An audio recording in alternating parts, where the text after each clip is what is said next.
예, 안녕하세요. 오늘은 제가 캐나다에 거주하는 영어 관계자 입장에서 볼 때 또 많은 분들이 궁금해하시는 한 가지 내용을 좀 설명드리고자 합니다. 바로 뭐냐 하면요, 캐나다에서 영주권을 준비하신 분들이 많으신데 그분들이 저에게 항상 준 질문 중에 하나가 셀픽과 IELTS 중에서 뭐가 더 좋냐, 그런 질문을 많이 하세요. 그래서 제가 거기에 대한 저의 어떤 나름대로 솔직한 의견을 말씀드리도록 하겠습니다. 참고로 저는 셀픽과 IELTS를 모두 다 강의를 해봤고요, 다 연구도 해봤고, 또 그 시험을 준비한 학생들이 어떤 결과를 맞이했는가, 이것도 많이 본 사람 입장에서 최대한 객관적으로 말씀드리려고 합니다. 그렇지만 어디까지나 이건 저의 개인적인 의견이기 때문에 100% 맞다고는 생각하지 않습니다. 사람마다 차이가 있겠죠. 그렇지만 저의 의견을 좀 설명드리도록 하겠습니다. 자, 잘 아시는 것처럼 캐나다 영주권을 취득하기 위해서는요, 두 가지 시험 중에 하나를 갖다 통과해야 되는 경우가 대부분입니다. 하나가 셀픽이고 하나는 IELTS인데, IELTS 중에서 제너럴은 되지만 IELTS 아카데믹은 해당이 안 됩니다. 또 토플 토익은 아예 자격이 안 돼요. 즉 셀픽이나 IELTS 중에서 한 가지 시험을 제출해야 영주권을 받을 수 있는 경우가 대부분이에요. 그럼 이 두 가지 시험 중에서 과연 뭐가 좋을까? 제가 한번 설명을 드리도록 하겠습니다. 일단 셀픽이라는 시험은 IELTS에 비해서 좀 역사가 얼마 되지 않고 아마 생소한 분들이 많이 계실 겁니다. 셀픽이 뭐냐 하면은요, 캐나다 토종 영어 시험이라고 보시면 돼요. 캐나다 토종 영어 시험인데 캐나다의 패러곤이라는 기관에서 주관을 합니다. 근데 패러곤 연구소가, 패러곤 기관이 UBC 안에 있어요. UBC는 밴쿠버에 있는 캐나다의 큰 종합대학이죠. 그 종합대학의 UBC의 어느 연구소에서 만드는 캐나다 어떤 국가시험이라고 보시면 되겠습니다. 반면에 IELTS는 영국의 캠브리지 대학에서 만든 UC Alice라는 어떤 플랫폼을 가진 영어 시험에서 기반한 테스트고요. 주로 호주에서 주관하고 채점을 하는 그런 국제적인 시험이죠. IELTS도 아주 좋은 시험입니다. 아주 수준 높은 아주 우수한 시험이에요.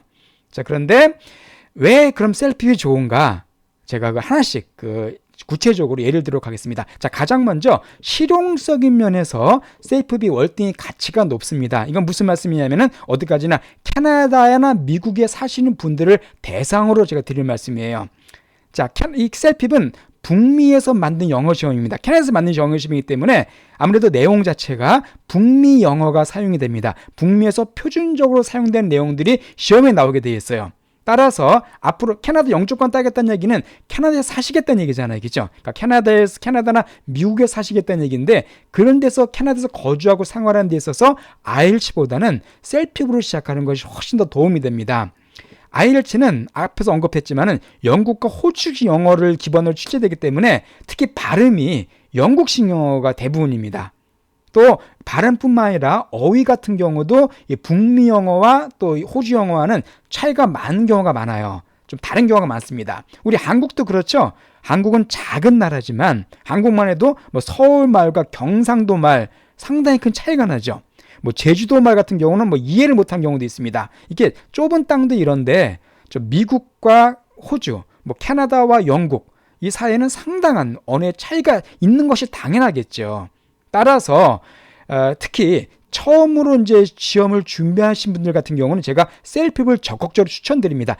계속 IELTS를 하셨던 분이라면은 계속 IELTS 하셔도 괜찮아요. 그렇지만 처음으로 이제 하나를 골라서 시험을 보시겠다 하는 분들이라면은 가능하면 북미 영어가 사용되는 셀픽을 하도록 제가 권해드립니다. 이렇게 실용성 면에서 이렇게 가치가 높은 것이 셀픽 한 가지 장점이죠. 또 하나 장점이 뭐냐면요, 시험 출제 기관이 UBC, 즉 밴쿠버에 있는 기관에서 만들기 때문에 캐나다에 친숙한 내용들이 시험에 많이 등장합니다.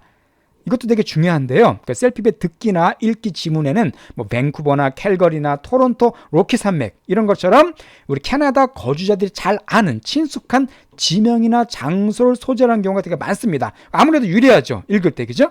전혀 모르는 것보다는. 또 캐나다 상식과 관계된 내용도 종종 나오기 때문에 아무래도 캐나다에 계시던 분들이 시험 보기가 훨씬 유리해요. 반면 IELTS는 캐나다 소재라는 경우가 별로 없습니다. 거의 없습니다. 그렇기 때문에 상대적으로 독해할 때 생소한 내용이 나는 경우도 많겠죠. 그런 면에서 볼 때 우리에게 친숙하기 때문에 또 제가 이 셀픽이 전반적으로 좋다고 제가 말씀드릴 수가 있겠습니다. 자, 그럼 이건 이제 개괄적인 내용이고요. 이 셀픽과 IELTS 모두 다 4개 영역을 시험을 보게 됩니다. 리딩과 리스닝, 스피킹, 라이팅 4개 영역을 다 시험 보게 되는데 그 분야별로 제가 비교를 해드리도록 할게요. 가장 먼저 리딩을 갖다 비교해 보겠습니다. 자, 리딩은 객관적으로 셀핍이 약간 수월하다고 제가 말씀드릴 수가 있어요.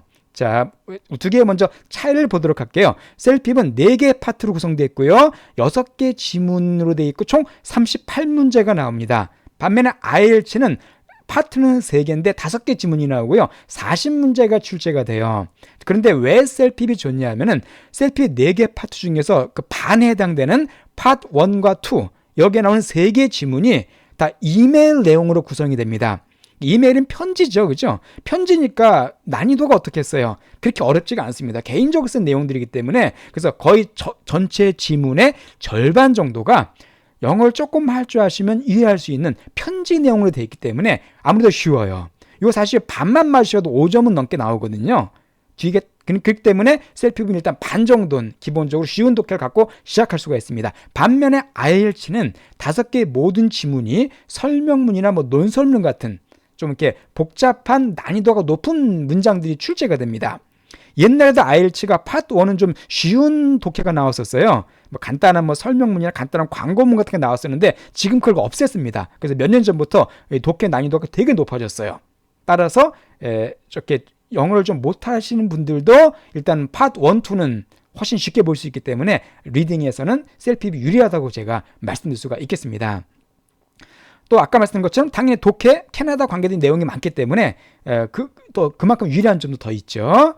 자, 리스닝 같은 경우도 제가 보기에 셀핍이 수월하다고 말씀드리겠습니다. 왜냐하면은 발음 자체가 북미식 발음이 나와요. 우리가 맨날 캐나다에서 듣는 그런 북미 표준 발음으로 시험이 나오기 때문에 우리가 듣고 이해하기가 훨씬 쉽습니다. 반면에 IELTS는 영국이나 호주에서 출제하기 때문에 아무래도 특히 한국 사람이 어려운 영국식 혹은 호주식 발음이 많이 등장합니다. 특히 영국식 발음이 상당히 듣기 어렵죠. 이 악센트도 그렇고 딱딱하고 어떤 그런 전체적인 리듬 자체가 우리 귀에 좀 잘 안 들어오는 발음이 많습니다. 그래서 발음 때문에 좋고요. 또 하나가 듣기 시험에 IELTS는 주관식 문제가 등장합니다. 아무래도 주관식은 부담이 되죠. 그러나 셀핍은 100% 객관식이에요.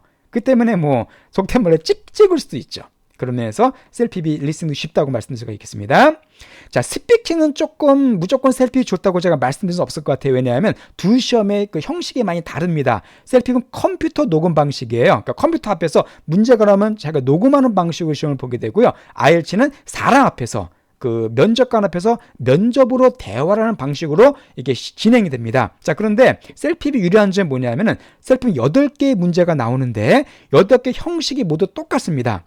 예를 들어서 첫 번째 문제는 조언 주는 문제가 나와요. 두 번째 문제는 개인 경험 얘기하는 거. 세 번째는 그림 설명하는 거. 이런 식으로 8개의 문제 형식이 모두 동일하기 때문에 유형을 외워서 준비하기가 좋습니다. 우리 한국 분들이 이런 데 강하잖아요. 그죠? 유형 딱 외워서 조금 바꿔서 하는 거. 근데 그렇게 준비하기가 셀핍이 되게 좋아요.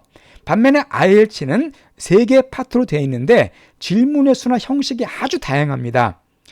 이제 스피킹이 IELTS가 쉽다고 말씀하시는 분이 계신데 그 이유는 파트 1 때문에 그래요. 파트 1은 좀 간단한 걸 물어보거든요. 뭐 직업이 뭐냐, 취미가 뭐냐. 그렇지만 파트 2나 3를 넘어가면 IELTS도 아주 어렵습니다. 뭐 내용을 전달해주고 이거 설명해봐라. 여기에 대한 의견을 말해봐라. 이런 식으로 나오거든요. 그래서 이게 그렇게 난이도가 쉬운 게 아닙니다. IELTS도. 또 유형을 외워서 준비하기가 이게 셀핍만큼 용이하지가 않아요. 왜냐하면 질문의 수도 다르고요. 어떤 내용이 나올지 모르기 때문에 그렇습니다. 그러나 셀핍은 유형 외워서 준비하고 쉽다는 거, 이게 또 큰 장점이죠. 또 IELTS는 시험관이 묻는 내용을 정확히 캐치해야 됩니다. 왜냐하면 시험관이 뭐 질문을 할 때 못 들으면 안 돼요. 그러면 감점될 수가 있기 때문에 듣기 능력이 중요해요. 스피킹에서도. 반면에 셀핍은 화면에 그냥 문제가 나오거든요. 그 읽고서 그냥 얘기하면 돼요. 그렇기 때문에 듣기 능력과 별 상관이 없습니다. 듣기 능력이 부족해도 스피킹 시험을 잘 볼 수가 있어요. 그렇죠? 자, 마지막으로 라이팅 같은 경우는 셀핍이 압도적으로 유리합니다. 왜 그러냐면은 한국 분들이 라이팅 많이 어려워하시죠? 자, 셀핍과 IELTS 둘 다 2개의 문제가 나옵니다. 라이팅이. 근데 첫 번째 문제는 2개 거의 비슷해요. 두 개 다 이메일 내용, 편지 쓰는 내용이 나옵니다. 이건 2개는 비슷하고 분량도 거의 비슷합니다. 150자예요. 문제는 두 번째 문제인데 셀핍은 두 번째 문제가 첫 번째 문제보다 훨씬 쉽습니다. A, B 중에서 뭐가 더 좋냐? 왜 좋냐? 그걸 설명하는 거기 때문에 사실 이 틀만 외우시면 됩니다. 틀만 외우시면 거의 내용의 반 이상이 채워져요. 틀에다가 살짝 바꾸시면 되기 때문에 태스크2가 점수 받기 훨씬 좋습니다. 반면에 IELTS 태스크2는 본인의 의견을 논리적으로 서술하는 긴 논설문을 써야 돼요. 훨씬 어려워요. 또 게다가 분량이 셀핍은 두 번째 문제도 150자입니다. 그러나 IELTS는 두 번째 문제가 250자 이상을 40분에 걸쳐 써야 되기 때문에 내용도 훨씬 많습니다. 그렇죠? 그래서 우리 그 학생이나 이런 분들 보시면은 셀핍 같은 경우가 라이팅 점수가 되게 잘 나와요. 왜냐하면 틀만 외우시면 되거든요. 그런 면에서 라이팅은 셀핍이 압도적으로 유리합니다. 예, 이렇게 네 가지 영역을 제가 설명드렸고요. 뭐 제가 설명드린 게 절대 정답은 될 수 없습니다. 사람 따라 뭐 IELTS가 좋으신 분도 계세요. 그렇지만 어떻게까지 저는 제 입장에서 설명드린 거니까 참고해 주시고요. 어떤 시험을 준비하실 건지 열심히 하셔가지고 꼭 좋은 결과 얻으시기 바랍니다. 예, 그럼 여기까지 오늘 설명드릴게요.